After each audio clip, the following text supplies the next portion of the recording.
Hey guys, this is part 3 of our cooking challenge series. This time it's Jake's turn to pick, so let's go see what he gets to make. Ooh, Hawaiian roll Philly cheesesteaks. So the first step is our sauce for the Philly cheesesteak. 2 tablespoons Worcestershire, 2 of these. Teaspoon of mustard, teaspoon of garlic powder, and salt and pepper to taste. And then you'll just whisk it to combine it all. Butter up your Skottle before you start this, and then we're going to throw in the vegetables. We'll start with the onions because the onions take the longest to saute, so you get them a little translucent.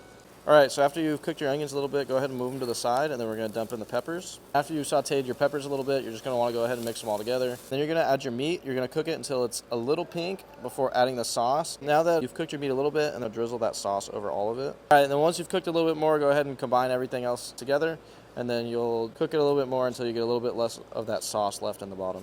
Then you're just going to add some ground thyme, some onion powder, and some garlic powder. Add some provolone cheese, just enough to cover the top. We'll quickly cover it with a lid, just to get that cheese to melt a little faster.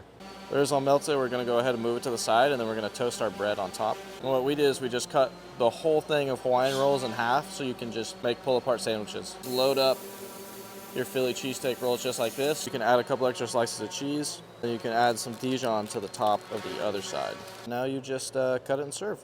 This was Gavin's recipe. Make sure to stay tuned for Jamie's pick.